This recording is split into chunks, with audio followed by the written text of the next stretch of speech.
as the delegation headed to DC to pitch US President Donald Trump on statehood ramps up and gains more traction. One member of the delegation tells me that one aspect of this could be to give Alberta Premier Danielle Smith a bargaining chip so that if the US offers Alberta a deal, she could go to the Canadian federal government and use that to get Alberta a better deal within Confederation.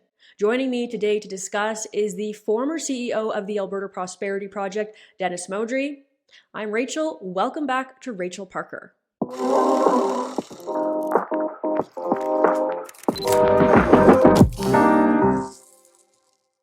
So, Dennis, you are a part of this delegation that is planning to go down to DC to pitch statehood to US President Donald Trump. Obviously, my audience is very familiar with this project. I've had Jeff Rath on the show, and I think basically everyone in Alberta has heard about this proposal by now. But you, of course, are the former CEO of the Alberta Prosperity Project, which pitched itself as a group that wanted to promote Alberta sovereignty, though not necessarily a group that was for Alberta separation. So can you explain to me, what does Alberta sovereignty mean? Well, you know, that really is an excellent question. It gets to the heart of it, and I want to explain it this way. Sovereignty really means self-governance. It means there's no other higher power than your governance structure. And if we take it down to the individual level, we all have a degree of sovereignty on our own, the ability to control our wealth and affairs. And so that's at an individual level. So, for example, you lose incrementally your sovereignty when your tax dollars are wasted and are not providing efficiently the services. So if there's fraud, waste, and abuse in the government system because you have overpaid, you incrementally lose some of your sovereignty. At a higher level, at the provincial level, for example, it's the same thing. We lose our sovereignty when we are totally controlled or very much controlled by the federal government in this country. And you've heard it said time and time again by Premier Smith and other MLAs that we are concerned and frustrated with respect to the ongoing encroachment by the federal government on provincial constitutional authority. And so you know what this leads to. It leads to when you cede control through your wealth, they then control not just the money coming back to us, but they then start to control our culture and start to change our values and our principles as well. And so I guess you could say we're very tired of what the federal government has been doing to us for decades in terms of the usurpation of our wealth and the usurpation of what it is we would like to do in terms of self-determination as individuals and as a province. But I think it's helpful to understand how this frustration has developed with respect to many Albertans that are concerned about federal government overreach. And I just want to highlight one key point. Why did it start like this? What is the form of parliamentary democracy that we have in place that results in being so controlled by central Canada? And it starts really right from Clifford Sifton. Do you know who Clifford Sifton is? He was the Minister of the Interior in the Liberal government of Sir Wilfrid Laurier, and he was singularly responsible for bringing Saskatchewan and Alberta into Confederation on September 1, 1905. But when you read his book, it's called Clifford Sifton Volume 2, and you see on page 95, there's a paragraph on page 95 that quotes a speech that he gave in Winnipeg in 1904. So the year before he brought Alberta and Saskatchewan into Confederation. And if you need to understand why we are in this situation, it's based on this quote. What he said was, we desire, and all Canadian patriots desire. Now, Canadian patriots in 1904 did not include anybody in Western Canada. So we desire, and all Canadian patriots desire, that the great trade of the prairies, the great trade of the prairies is Alberta's wealth, that the great trade of the prairies shall go to enrich our people in the East, to build up our factories and our places of work, and in every legitimate way contribute to our prosperity. Not the prosperity of the West, but to our prosperity. So the control that the Laurentian elites have had ever since Alberta and Saskatchewan joined Confederation has created a scenario such that we are a colony, literally a colony, to serve the interests of the East, which is why when you add up equalization and the national energy policy, um, we have contributed over 750, close to $800 billion to Ottawa, for which Alberta has not received a cent in return, which is why $2 of every $3 goes to Quebec on equalization. And the policies that have developed have resulted in some $250 billion of planned investment since 2006. It all dried up. But that would have created, through a multiplier effect, trillions of dollars of increased GDP, not just for Alberta, but all of Canada. So we have been mismanaged from the beginning, and the structural problems that we have with the parliamentary democracy cannot be overcome. And we've demonstrated that, we've proven that, and I'm happy to speak to that if that's where you want to go. And so it leads to this sense that, well, are there other options? What else could be available to us? And when I co-founded the Alberta Prosperity Society, which is a registered society with Service Alberta, it governs the Alberta Prosperity Project, and it now governs Alberta First Pension Plan as well. Our objective, very simply, our objective was to empower the provincial government to restructure Alberta's relationship with Canada. Because you see, Alberta doesn't have leverage. The balance of power in federal provincial negotiations occurs at the federal level. And the federal government can, and you've seen it, it can override provincial constitutional authority. And they've done that through various orders in council and various other legislative things that they've passed. And because the Supreme Court is appointed by the Prime Minister's office, and there are 3 justices from Quebec, 3 from Ontario, 1 from the Maritimes, 2 from all of Western Canada, decisions of constitutional merit are decided by that Supreme Court. And you can understand why the majority of the time they're cited for the benefit of Eastern Canada and not Western Canada. And the whole structural system results in every federal election is decided by voter-rich Quebec and Ontario at Alberta's expense. So we have a structure that can't be fixed unless we can provide sufficient leverage to the provincial government, to the Alberta provincial government, to deal with Ottawa from a level playing field, from a position of strength. And we can do that. We can do that through triggering the Clarity Act.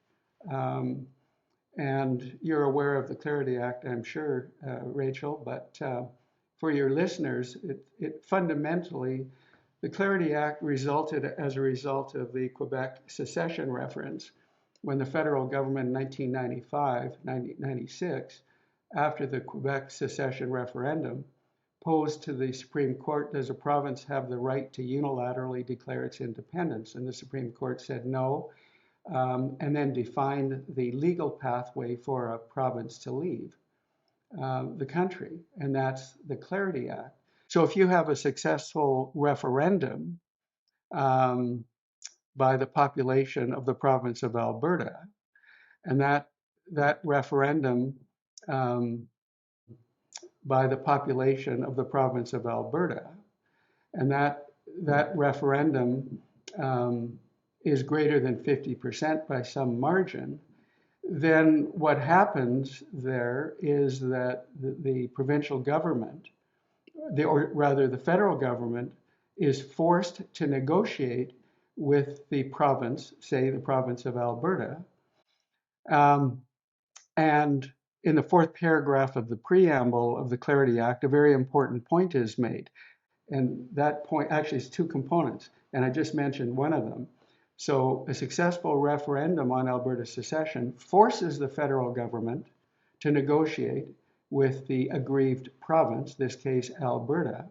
But it says in the last line of that fourth paragraph of the preamble that negotiations might lead to secession. Okay, might. The corollary is it might not lead to secession. But you can imagine if Danielle Smith were empowered to negotiate from a position of strength, consequent to a successful referendum in the province of Alberta. She would be saying, here are the things that we want. And if we don't get them, then we have the legal right to leave Canada. Now, if she's negotiating with the other provinces and Ottawa, you can be sure that the other provinces very likely will want many of the same things that Alberta wants. They want to get out from under federal control of provincial constitutional authority. So, in a very real way, one way to think about Alberta sovereignty is if you have a successful referendum on Alberta sovereignty, you just might save the rest of Canada and keep it together. Okay? So just Based on I just have to jump in and ask, with what you've been saying and the push potentially for this referendum, are you a part Mhm. of this delegation because you are hoping that Alberta will leave Canada, or because you're hoping to give Alberta Premier Danielle Smith a bargaining chip to get Alberta a better deal in confederation? Well, I think what I'd like to answer that question this way, how I would like to answer it would be this way. I would like to give her a bargaining chip, but there's two ways to do this now because of Jeff's initiative. One is we can give her the bargaining chip that she needs through a successful referendum. That's one way. By the way, I'll just digress for a second. She could actually call for that referendum herself. She doesn't need the people to do it. She could actually call for it because of absolute frustration. And you might remember when she said, if the federal government imposes export taxes on Alberta, that could be a threat to national unity. Well, she can only mean a threat to national unity consequent to her asking for a mandate for Alberta to leave. Now, what's the other bargaining chip? The other bargaining chip comes from um, it really dawned on me, Jordan Peterson's article about 5 weeks ago. And in that article, about three-quarters of the way through the article, he postulated, well, what could Canada offer Alberta to stay in Confederation versus what could the US offer Alberta to become a sovereign constitutional republic? And I toyed with that idea for a bit. And then when Jeff came up with the idea of, well, let's find out clearly what the US government would be willing to offer Alberta, that seemed like an important step that we could take. And when the delegation finds out what the US would be willing to offer Alberta to become its own independent sovereign constitutional republic, still with ties to the Commonwealth, or join the US as the 51st state.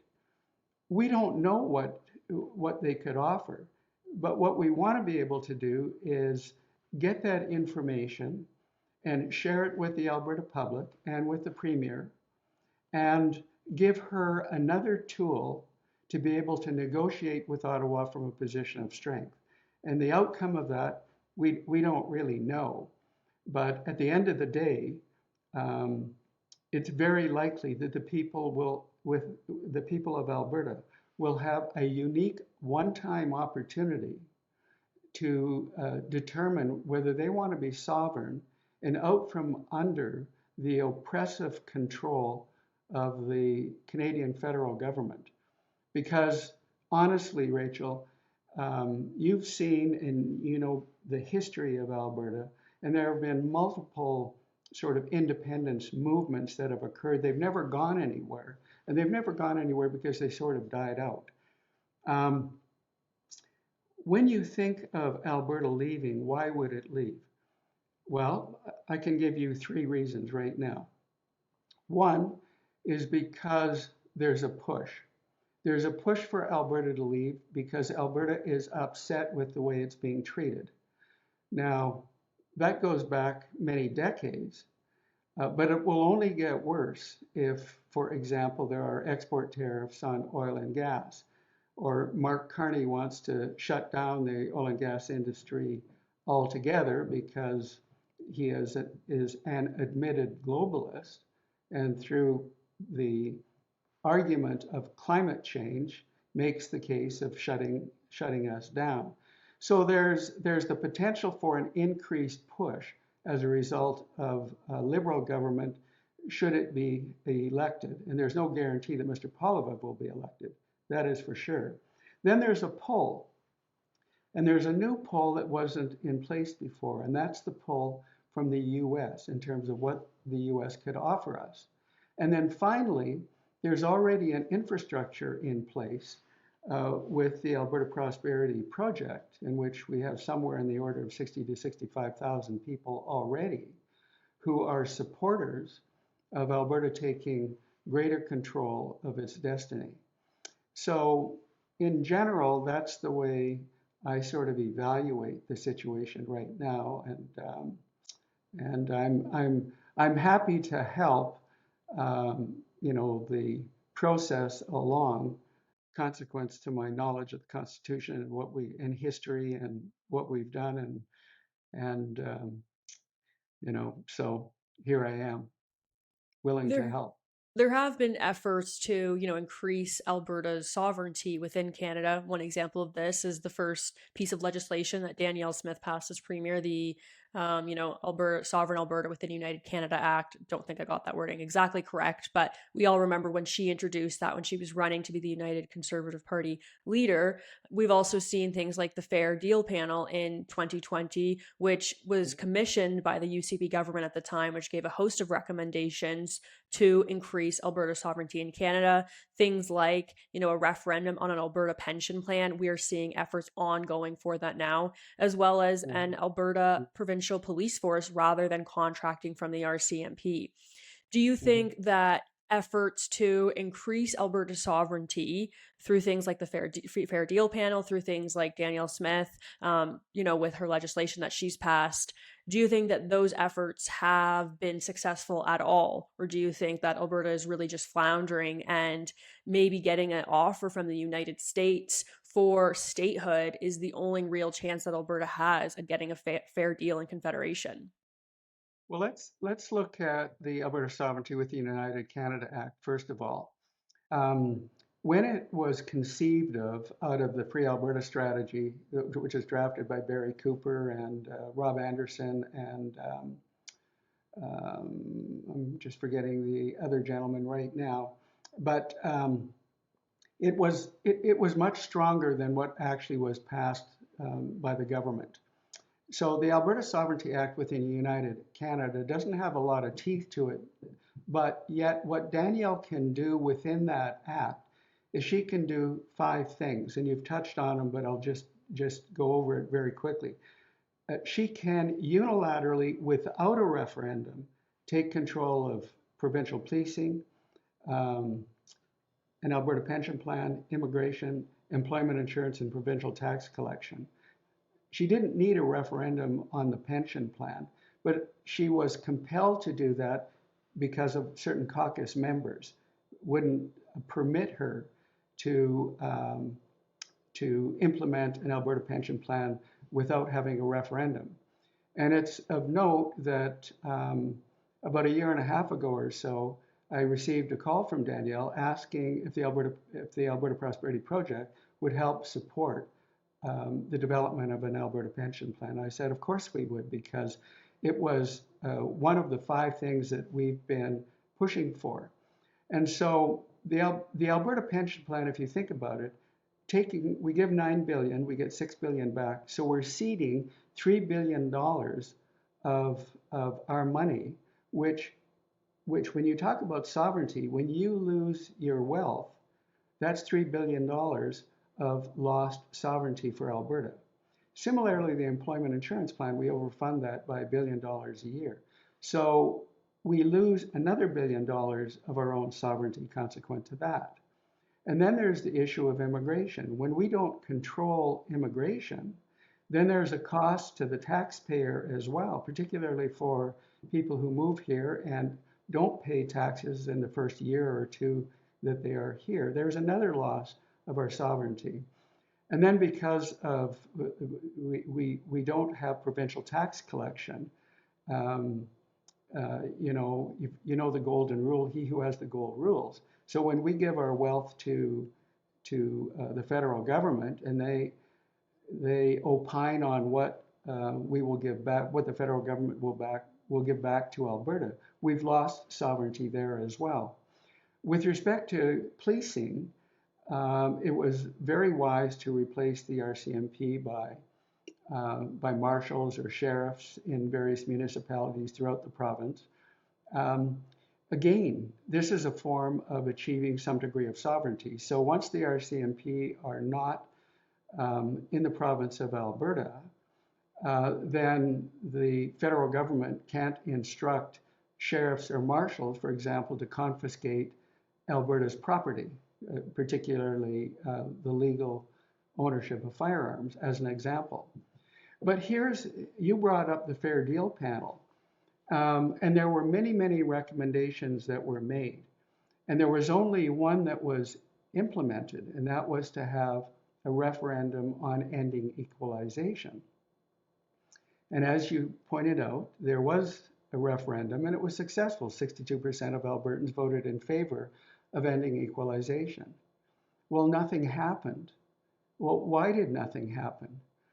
What Jason Kenney knew is he knew that it was a virtue signaling process only to placate Albertans who wanted a referendum.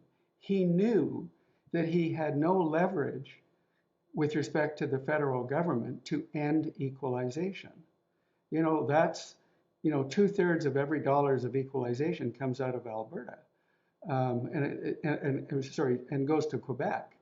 So here we are in a situation, once again proving that Alberta has no leverage. It has no leverage within the Constitution. No other province other than Quebec has leverage with the federal government. And so he basically proved how feckless he was as a leader in terms of, dealing with ending equalization. And he never protected Alberta at all. And so, the outcome of what happened. And thank goodness for what David did and many other people. Changes occurred, and we I have know a new just I premier. know just a little bit about that. Yes, you know um, quite a bit about that, Rachel.